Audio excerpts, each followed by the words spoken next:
Hello everybody, my name is Rdub and welcome to Metanalysis, the Destiny 2 series where I talk about weapon balancing, subclass balancing, and just general gameplay information.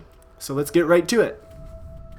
So in this week's episode, I want to talk about the submachine guns in the Destiny beta. I've had a bit of experience playing with them, and I want to talk about their handling, damage fall off, their strengths, weaknesses, when I think they should beat out other close range weapons, and whether I think they're in a good spot, what kind of tweaks I would think we might see in the future for the gun. So let's jump right into it with the handling.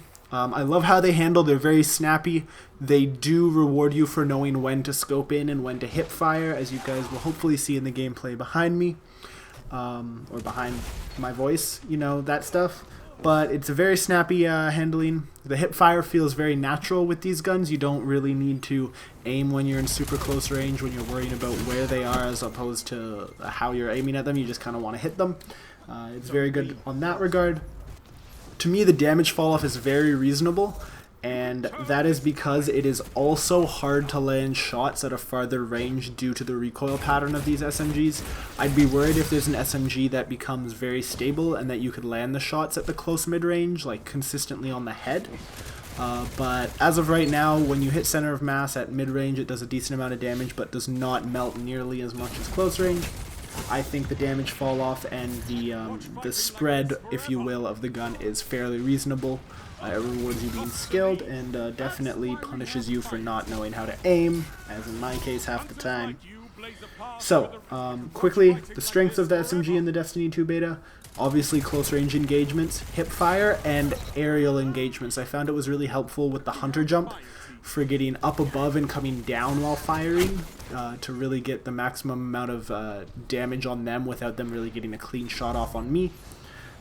It's obviously weak in the recoil control department. If you can manage it, it's very, very good. It's hard to hit consistently at mid-range, so again, the reticle's bouncing all over the place. So again, outside of close range, you do not want to have this weapon out, and you do not want to accidentally have this weapon out.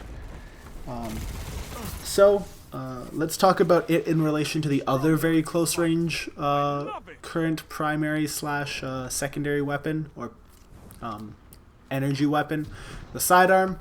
So against a sidearm, I believe that it should win the close range engagements against a sidearm when you're dueling it out using your vertical space. So using aerial, kind of strafing in the air, you know, being mobile. You should win as an SMG user compared to a sidearm user.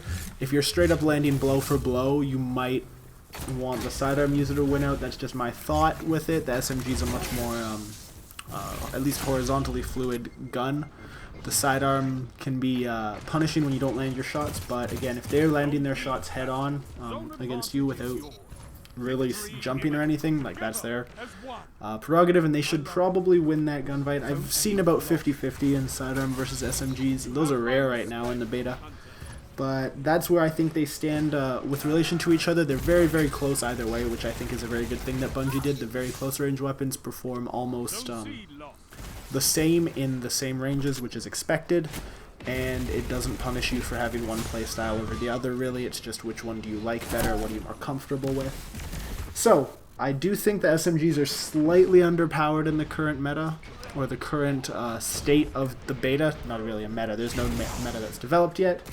But I would recommend a slight boost to the precision damage counter on the archetype we have seen, the archetypes we've seen. Maybe like 1 point more damage, not any more than that on crits. Or simply better in-air accuracy, where you have the hip fire or better hip fire accuracy so that you can land those shots from the hip better, especially when jumping around.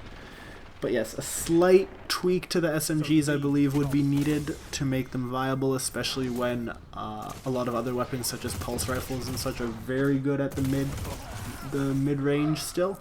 So if a player backs up, you need to be able to finish them off and punish them for being too close to you with the SMG, and I don't think it quite does that fully yet. So these have been my thoughts on the SMG for the Destiny 2 beta from what we have seen so far. I do like the gun type. I've had a lot of fun using it. It took a bit to get used to, but overall it's a strong enough close range weapon that it warrants use in a 2 primary meta. So you can have your submachine gun and your pulse, or your submachine gun and your scout rifle. really any of these combos can work, even a submachine gun auto rifle combo. It's really up to you with that. But yeah, let me know what you guys think in the comments below. Let me know if you think that I'm wrong about the sidearm versus submachine gun, whether it's actually too powerful or still underpowered. What you guys think will give the most success with the weapon, all these kinds of things. Feel free to discuss them with me in the comments below. I will check them out and I'll be happy to have a discussion with you guys.